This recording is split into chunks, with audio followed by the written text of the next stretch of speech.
Hello students, आप सभी का वेलकम है आपके अपने यूट्यूब चैनल ड्रीम क्लासेस पे। तो चलिए आज की क्लास कोई भी बच्चे मिस ना करें, क्योंकि आज की इम्पोर्टेंट क्लास हमारी जो इस बार बोर्ड एग्जाम होने वाला है, ये देखिए थंबनेल में दिख गया होगा आपको और यहाँ पर भी दिख रहा है टॉपिक में कि बोर्ड परीक्षा के लिए संस्कृत के कुछ महत्वपूर्ण लघु उत्तरीय प्रश्न। ठीक है, बहुत सारे बच्चों का, ज़्यादातर बच्चों का कमेंट आ रहा था कि सर संस्कृत विषय को थोड़ा मजबूत करवा दीजिए। ठीक है, तो चलिए आज की इस क्लास में हम लोग कुछ ऐसे प्रश्नों को पढ़ेंगे जो कि बार बार बोर्ड एग्जाम में आपके बनते हैं। ठीक है, तो देखिए संस्कृत विषय में कुछ हिंदी प्रश्न भी बनेंगे जो कि आपको इस तरह से देखने को एग्जाम में मिलेंगे और आपको किस तरह से उसका जवाब देना है वो आप देखते रहिएगा। ठीक है, तो पूरा क्लास को अटेंड करिएगा लास्ट तक, और लास्ट में अगर वीडियो अच्छा लगे क्लास तो कमेंट बॉक्स में कमेंट करना ना भूलें। चलिए शुरू करते हैं क्लास को, और आज के हमारे पहले सवाल पे हम बात करते हैं। जो भी नए चैनल पे होंगे जी बच्चे, सब्सक्राइबर जो भी है, ठीक है, या सब्सक्राइब नहीं किया वो सब्सक्राइब कर दीजिएगा, तो आपको ये इस वीडियो का अगले का नोटिफिकेशन मिल पाएगा। सवाल हमारा आज का पहला है कि कर्ण कौन था और उसकी क्या विशेषता थी। ठीक है, कर्ण के बारे में पूछ सकता है एग्जाम में, बहुत ही अच्छा इंपॉर्टेंट ये टॉपिक है। कर्ण कौन था और उसकी क्या विशेषता थी, चलिए इसके जवाब को जानेंगे।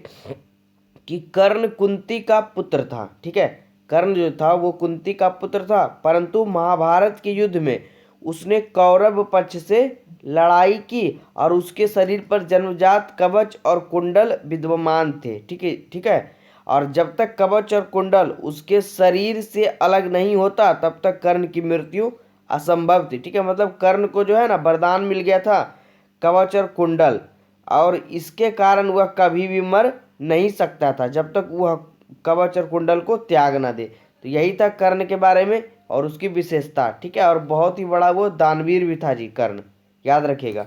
चलिए सवाल नंबर 2 पे बढ़ते हैं, एकदम सटीक सा जवाब रहेगा, नोट करते जाइएगा सारे बच्चे, या जिन बच्चों को स्क्रीनशॉट लेना होगा वो स्क्रीनशॉट ले लेंगे। ठीक है, देखिए आज का हमारा दूसरा सवाल, ये भी काफ़ी अच्छा सवाल है, बहुत बार एग्जाम में पूछा है बोर्ड एग्जाम में, इस बार भी पूरा चांस है।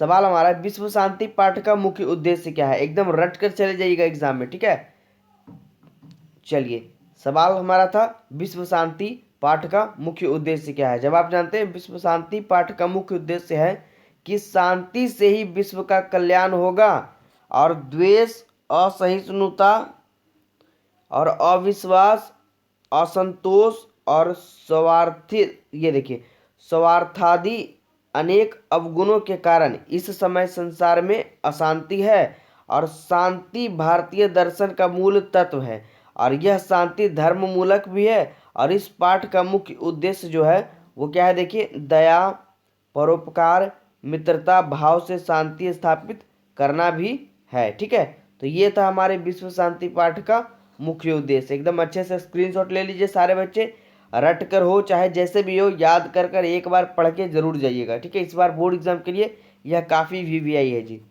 चलिए आगे बढ़ते हैं सवाल नंबर 3 पे। ये देखिए सवाल नंबर 3 भी हमारा काफ़ी अच्छा है, कह रहा है कि मंदाकिनी नदी की शोभा का वर्णन करें। ठीक है, तो इसका जवाब होगा कि जब वनवास काल में श्री राम, सीता और लक्ष्मण के साथ चित्रकूट आते हैं, ठीक है, जब तीनों साथ में चित्रकूट आते हैं तब वे लोग मंदाकिनी नदी की प्रकृति सुषमा से बहुत ही प्रभावित हो जाते हैं। ठीक है, प्रकृति और उसकी सुषमा से जो है वो काफ़ी प्रभावित हो जाते हैं, और ऊंची कछारों वाली इस नदी की रमणीयता को देखकर भगवान श्री राम सीता से कहते हैं कि प्राकृतिक संसाधनों से परिपूर्ण यह नदी जो है हमारे चित्त को आकर्षित कर रही है। उनको बहुत ही आकर्षित लगी, और रंग बिरंगी छाया वाली यह नदी हंसों द्वारा सुशोभित है, और जिसके कारण इनके निर्मल जल में मुनिगण स्नान करते हैं। यानी कि उनके बारे में बहुत ज़्यादा वो उसकी पवित्रता के बारे में बात की है। ठीक है, तो इसी से जो है मंदाकिनी नदी की शोभा एक प्रकार से बढ़ा दी उन्होंने। ठीक है, चलिए याद करके जाइएगा, बहुत ही अच्छा सवाल था। चलिए आगे बढ़ते हैं सवाल नंबर 4 पे। ये भी देखिए काफ़ी अच्छा सवाल है जी, कि नीति श्लोका पाठ के आधार पर पंडित के कौन कौन गुण होते हैं। सवाल नंबर 4 को भी व्यय कर लीजिएगा, बोर्ड एग्जाम में पूछा है ये, इस बार भी चांस है, अच्छे से पढ़ के जाइएगा। इसका जवाब होगा कि जिसके कर्म को, ठीक है, देखिए सवाल क्या है,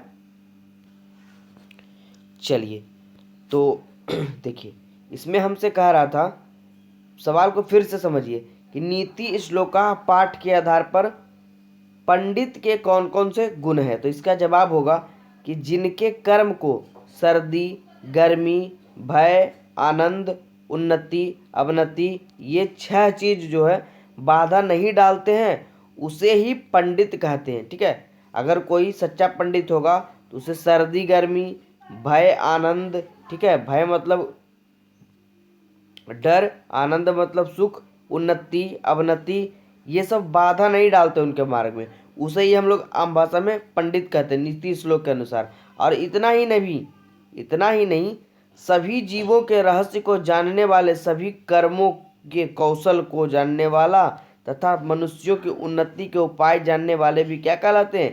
पंडित कहलाते हैं। ये 6 चीज तो याद ही रखना है आपको, लास्ट में यह भी याद रखना है कि इतना ही नहीं, सभी जीवों के रहस्य को जानने वाला और सभी कर्मों के कौशल को जानने वाला तथा मनुष्यों की उन्नति के उपाय को जानने वाला भी पंडित कहलाता है। ठीक है, नीति श्लोक के अनुसार। तो इसमें हम स्पष्ट रूप से कह सकते हैं कि नीति श्लोक पाठ के आधार पर पंडित के कौन कौन से गुण होते हैं। ठीक है, चलिए एकदम अच्छे से समझकर पढ़कर चले जाइएगा। आगे एक और सवाल को आज बनाएंगे इस क्लास में, उसके बाद हम लोग अगले क्लास की इंतजार करेंगे। सवाल नंबर 5 एकदम काफी अच्छा है, इसको भी पढ़ के जाइएगा एग्जाम में, कि भीष्म प्रतिज्ञा के आधार पर भीष्म प्रतिज्ञा का वर्णन करें। ठीक है, भीष्म प्रतिज्ञा के आधार पर भीष्म प्रतिज्ञा का वर्णन करें। तो चलिए, भीष्म के बारे में इससे वर्णन करने के लिए कह रहा है। तो सवाल हमारा था और इसका जवाब है कि भीष्म शांतनु के ज्येष्ठ पुत्र थे। ज्येष्ठ मतलब बड़ा। ठीक है, और उन्होंने दशरथ की प्रतिज्ञा पूरी करने के लिए कहा कि मैं दृढ़ संकल्प लेता हूं कि मैं कभी भी विवाह नहीं करूंगा। ये कौन बोले थे? भीष्म। यही एक प्रतिज्ञा लिए थे।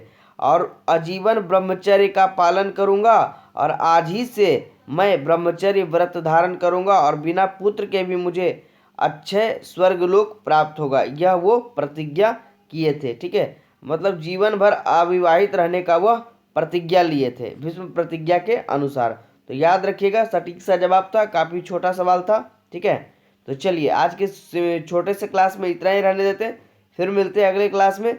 ठीक है, तो आप लोग बस इंतजार करते रहिए अगले क्लास की और जल्द से जल्द पूरे क्लास को अटेंड करके ही जाइएगा। ठीक है, क्योंकि आपका एग्ज़ाम काफ़ी नज़दीक आ गया। और जो भी बच्चे हमें प्ले स्टोर से नहीं कर पाए हमारे लर्निंग ऐप को डाउनलोड, वो जाइए, अभी जाइए प्ले स्टोर में और ड्रीम क्लासेस सर्च कर उसको डाउनलोड करके उसमें भी पढ़ाई आप कर सकते हैं। ठीक है, चलिए, और हेल्पलाइन नंबर सभी बच्चे को दिख रहा होगा स्क्रीन पे। कोई भी मदद हो, कोई भी असुविधा के लिए हमारे हेल्पलाइन नंबर पे कांटेक्ट जरूर करें। ठीक है, मिलते हैं नेक्स्ट क्लास में अगले टॉपिक के साथ।